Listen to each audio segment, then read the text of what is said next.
Hello and welcome back to a brand new episode here from the Ostercrack Server. Today I want to start a little industrial area and build some farms over there. But before we do that, I want to go back to the ancient city to show you guys some more stuff there. So let's get started. I am once again in the ancient city because I wanted to show you guys a thing that you can find here, and I'm not sure if everyone knows about that. Right under the portal frame there's a room with several redstone lessons made by Mojang for the player to find. For instance, this one should teach the player about the fact that lecterns can be used with comparators. And over here is a setup that shows target blocks with a piston and a redstone block and a lamp, showing that target blocks also give a redstone signal. This one here shows that skulk sensors can be blocked with wool and can be waterlogged. Also, we have a fade out clock showing the redstone signal strength. In here they show how to figure out if a block is transparent or not. If the signal goes through, it's not a transparent block. We have found a pretty nice Shrieker for contraption to stop Warden spawning, designed by Elmango. Check out his video on that, link in the video description. For that I have to clear out the area a little bit, so let me do this real quick. Luckily I just had to remove the structures around here, since the Shrieker is high up enough to not spawn any Wardens on the floor level here. Now I will follow Elmango's tutorial to build up this thing. And there it is already. That was pretty easy to build and is even simpler to use. You just have to fire some arrows into here and turn on the hopper clock over here. Now we should be good to go and no warden should spawn if we have done everything correct. Good thing I've checked this again. My old arrows just despawned, so let me fire in some new ones. One should be enough, but let's be safe. Let's check if everything is working. Looking good so far. Let's check it out on a real Shrieker over here. Still looking good. Nice. Nope, it's not working properly. Let me see what I've done wrong. Okay, totally my fault. I just forgot to add the chunk loader. So it wasn't working as soon as I get too far away from the contraption. Okay, this still seems to work, that's nice. Let's check out a real Shrieker once again.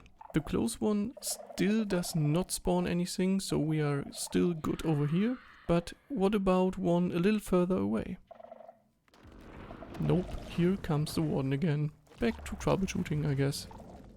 Now I finally got it to work, as you can see. I can run around freely now without triggering any of the Shriekers, and can even hop around on them.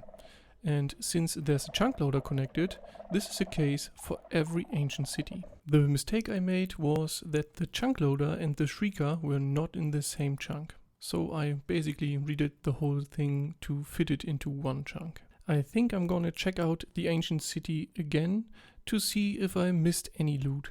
I've actually missed way more chests than I thought and found some decent stuff. I really hope I got everything now. So what did we find? Some more disc fragments and shards, as well as some horse armor and some random stuff.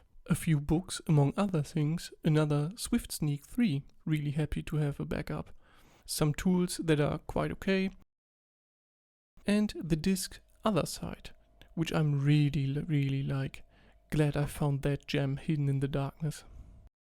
I quickly wanted to show you guys the little nether tunnel I made from my starter house over to the main base area. Since Toby made some rail tracks connecting everyone's bases with the shopping area, I wanted to include a railway between my portals to fit the general theme.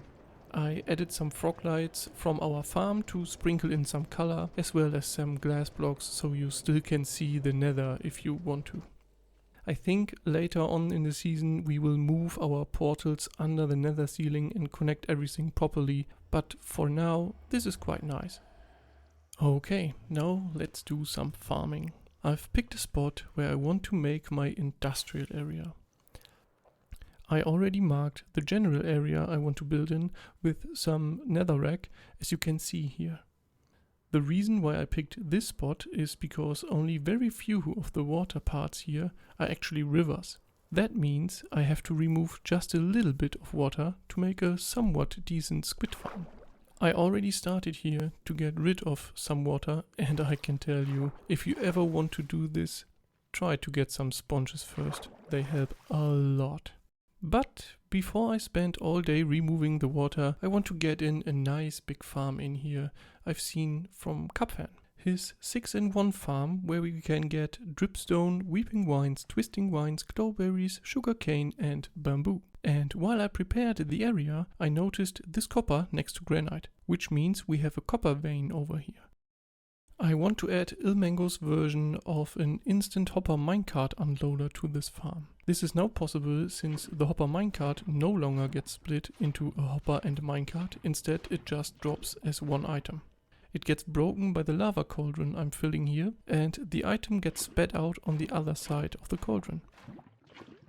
Progress has been made. I built up the collection system and also placed the floor of the farm, as well as the first thing we want to farm here, the sugarcane. Now the bamboo is also in place. Let's went to the nether and get some twisting vines and weeping vines.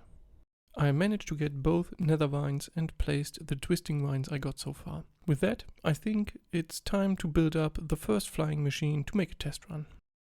Okay, I set up the first flying machine and sent it off to see if everything is working, and so far it's looking pretty good. Well, that is something I could have known. I can't have a deep slate wall around the flying machine. Let's remove it real quick and get some leaves to replace it. Leaves have been placed on both sides, and I also went ahead and finished most of the redstone. As you can see, the second flying machine is in place and connected. The signal is also connected to the pickup system, so the minecarts only start when the flying machine is on its way. I got the roof in place and added dripstone, glowberries and weeping vines to it. I will fill the rest of the farm over time. The pickup system will start 2 times. The first time when the flying machine starts, and the second time when they arrive at the end of the farm. I thought it would be a fun idea to let everyone who finds the farm know who made it on the server, so I added my name to it.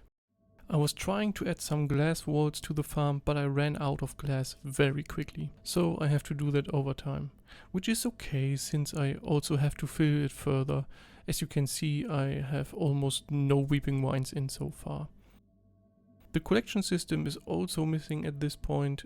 At the moment it just all gets flushed to over here, a not finished water elevator. With that, I'm going to do some other stuff first, cause I need a little break from this farm. How about we check our shops real quick? Okay, we sold a little, that's fine. What about golden carrots? Oh boy, sold out. You're right, Crack, let's go! 13 diamonds from the food market is pretty nice, I'd say. What about our frog light shop? Let's head over there real quick. Nope, nope, nope. Okay, no sales at the frog. I'm already back at the industrial area, but I did a more grindy and brain AFK task, removing water. I want to set up a squid farm, and this should be enough water removed to already get some decent rates at the farm. And the water behind this curve should be out of range from my AFK spot.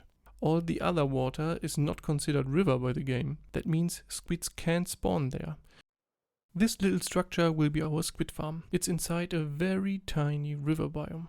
Now let's go to the fun task of digging the big hole to give them spawn space and a place to fall down to.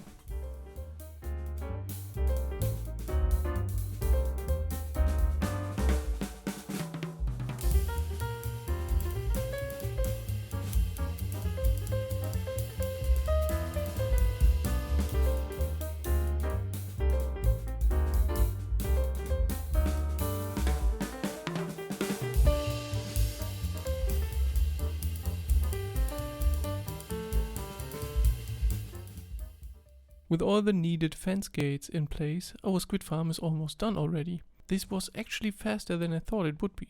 I went ahead and added a nice slab floor with hoppers underneath to the farm. All the ink sacks now will end up in a row of chests. We also got a little room going on here, and everyone who saw my last showcase video already knows what I'm up to with this room. So let's go ahead and place some more things here. There we have the farms for the 4 tall flowers. Just a basic design with an observer clock powering a dispenser. We have a way up and down, and I also went ahead and started the squid farm by placing the water up above, and it works just fine. Cocoa is now in place as well. I'm missing the last 4 beans, but after the first harvest we are good on that front. For all of you that haven't seen my last showcase video, when this room is finished we will get every dye in the game in this place. But for that we also need some villagers down here. Okay, I went ahead and got some villagers from a close by village and built up a Villagerbreeder design from Logical Geek Boy, link in the video description. Let's see if we can witness the very first baby born here. It's looking good so far. Any moment now. Lots of hearts. Nope. Okay, let me check if I did something wrong real quick. Turns out I had not enough space above the beds, so this should work now. Let's see if we get our first baby now. Again, lots of hearts. Okay, no thunderclouds, but I can't see a baby. What's going on now? I'm confused. Why is there no baby? Did I still have something wrong here, or is it just behind that one dude there?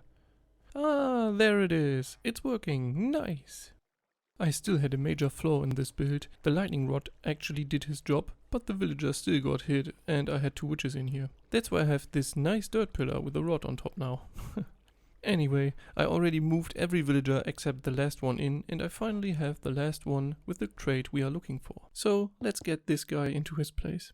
I'm surprised I got all villagers without having to get rid of a single one. Oh, don't mind the heads on the back wall there. I should follow the villager now down to the dye room. There he goes, right into the drop down to his friends. Let's jump right after him and get him into place. There we have it. All villagers nicely lined up and ready for trading. Let me remove the rails real quick and then we can move on. You know what? The farm looks pretty ready for a harvest if you ask me. Oh my god. An enderman actually placed a grass block into the farm, and so the farm removed a whole lane. Look at that stupid enderman. Gotta replace all of that real quick. So the general idea with this setup is that I can grab the ink from this chest and trade it to the librarians for emeralds.